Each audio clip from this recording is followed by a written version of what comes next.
Welcome to Lost Culture, your one-stop destination for everything pop culture. My name is Aston, and today we're going to do a review and a recap for Star Wars Rebels Season 3, Episode 3. Now, in this episode is entitled The Wedge Intelligence Abstraction, and if you know anything about Star Wars, you basically know the point of this whole episode is basically to get Wedge out of the Empire into the Rebels. So, that's what they do. Now, it starts off with we see a rebels like convoys going through trying to do a relief. I forgot what planet they're trying to do a relief for, and it doesn't really go to plan. The Empire stops it. It basically just keeps attacking, and even though it's unarmed and that's against Empire's protocol to destroy an unarmed ship, they do it anyway, and we find out why later in the episode. So after that we find out the rebels are running low on pilots, and they get a little message from Volcom, I think it's the code name, which soon as they heard it, Ezra thought right away that it was Ahsoka. So this is our first Ahsoka drop. No, maybe it's our second. It's our second Ahsoka name drop in the season. That's only episode 3. So I'm pretty sure we're going to get some Ahsoka by mid-season. We're going to get some Ahsoka, and now, besides that, we see Ezra gets excited because that was Ahsoka, and we find out that wasn't really Ahsoka's code name. It was just more of a code name for a generalized amount of people. So, for a position more so. So, with that being said, we have to send Sabine in undercover. Obviously, Ezra doesn't like it. Ezra wants to go himself because, obviously he's been there before, in I think season 1 when Ezra went undercover. But we also know Sabine has also been a cadet, in a real life cadet, before she defected. Now we see Sabine dyes her hair black. She goes in, she makes a couple friends. Obviously she befriends Wedge first. They're exchanging names. They're trying to get scolded over the comms, not to do that, only keep their code numbers, whatever. And we see they're starting to build their friendship. They're starting to shorten their numbers, whatever. We see 2-5 and 1-3, everything. And we see these two are really bonding. I don't know how Ezra's really going to like that, but for right now, we see Sabine's bonding with another person.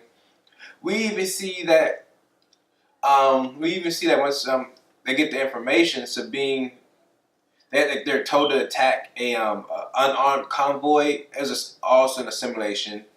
And when Sabine goes in, she doesn't really attack it, but when she doesn't attack it, this convoy ship actually has a weapon. That right there kind of scares Sabine because she understands what the Empire is teaching them now.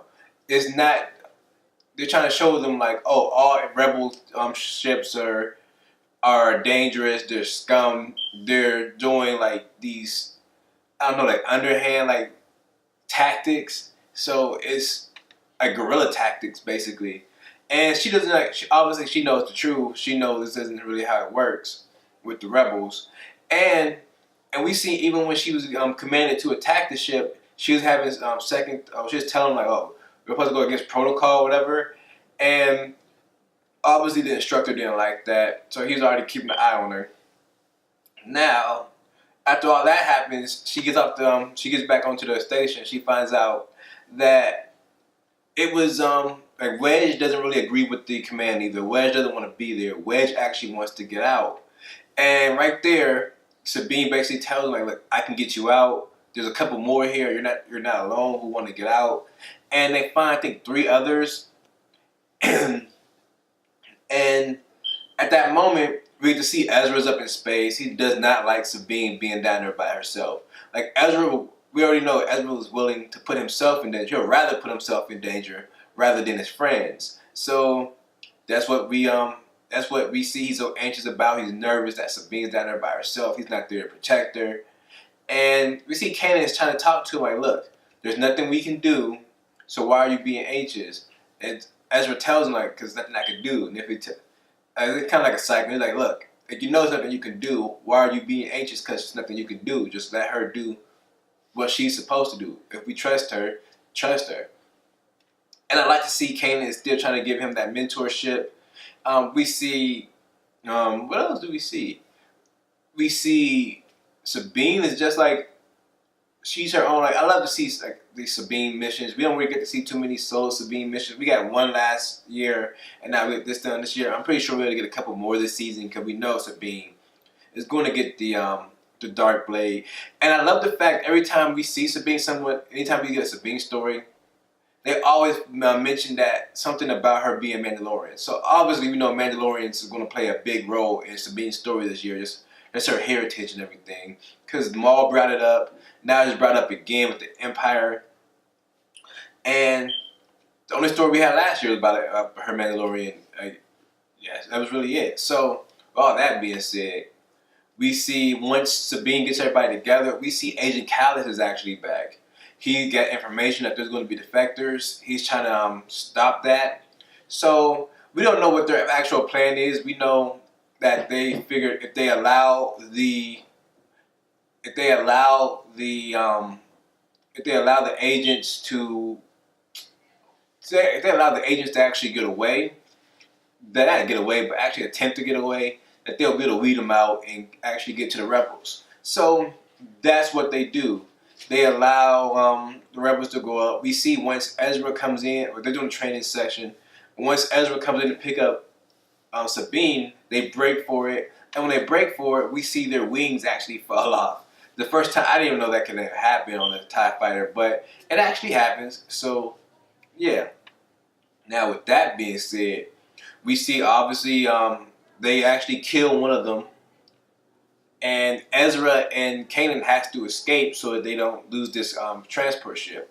Now, when they once Sabine is captured, we see she's getting questioned. We see Wedge is about to get tortured, and she actually gives herself up for to stop Wedge from being tortured.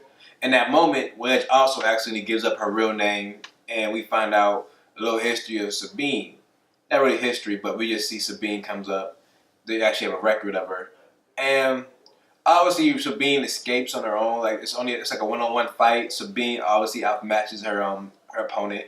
She gets to the crew and she helps Wedge and the other guy escapes. And on the route to escape, they actually get caged in, and that's to find out that it's Kallus. And since Kallus obviously knows she's friends with Zeb, his way to repay his debt with Zeb is basically allowing her to escape. We gives her the way to escape, tells her to stay away from 3 to 5 and go off platform 94. So he gives her a ship to go with and everything. And once they're in the sky, we see they're being chased by one of their instructors. He's got them really close. And yeah, that's all that happens in the episode. It gets really close to capturing them. They actually wound the ship. And that's when Ezra comes out of left field and pick them up and go. So that's really all we have for this episode. But besides that, I want to break it down a little bit. So Kallus, obviously, I don't know how this is. They're going to figure out about Kallus, and I feel like our Rebels crew is going to have to figure out how to rescue him, like get him out of the Empire's grasp. I don't know if he's going to become a full agent. I don't know, we don't know where this is going to go. Cause we've been seeing this change in Kallus ever since season 2. They gave him a little bit more character arc when we see how he actually got his shock baton. We see him fight when him and Zeb are stuck on a planet together. They have to help. These two need to work together to get everything figured out. And we don't know how it's going to turn out for Kallus. Obviously, he can't keep doing things of this nature while he's with the Empire because he's going to put himself at risk. It kind of I think they might be set up for more Rogue One. That's what they could think of. Because we know Jyn Erso's father is an Empire official. He's a high-ranking guy who actually built the Death Star. And that's how the Death Star plans actually gets out. So maybe they're trying to or they are trying to show us that every individual inside the Empire has their own goals, not goals, but has their own feelings as far as what the Empire is doing, and they actually have their own agenda. So if I owe someone a debt, I'm willing to bend the rules just enough to get them away, to help them out. So that's what we see Kallus is doing. I feel like he might actually turn into a full-fledged rebel. Maybe not this season, but maybe next season. At the end of the season, he will. Beginning of next season. Now, besides that, we have to see Wedge. I don't know how much of a role Wedge is actually going to play in this in this show from now on. We obviously know Wedge can't stay with this group of rebels because we don't even know what happens to him. Something bad is going to happen to this rebels crew. Most people believe that. We know we haven't seen them in the Empire. But the only weird thing is, if Wedge has seen other Jedi's, why is it so weird? Like, it's bringing up issues. For me, personal opinion, like if Wedge has seen other Jedi's, why is it such a big deal when he sees Luke? I don't really see Luke using the Force, but when Luke is so skilled, it's like my thing. So that's really all we have for this episode. Like I said, I got to give my Rebels of the Week to Callus for actually helping out the Rebels. I'm glad they're showing more character development for him. We see he actually has not a true loyalty to Zeb, but it does feel like he owes a debt to Zeb. And I like to see that he's willing to do that, to pay those debts off, to make sure things goes well. Now, besides that, you guys can always follow us on Instagram to keep up with us at Lost_Culture. Or you can follow us on Twitter at Lost_Culture TV. Or you can just follow me on Instagram at Saint_Aston. As always, stay lost.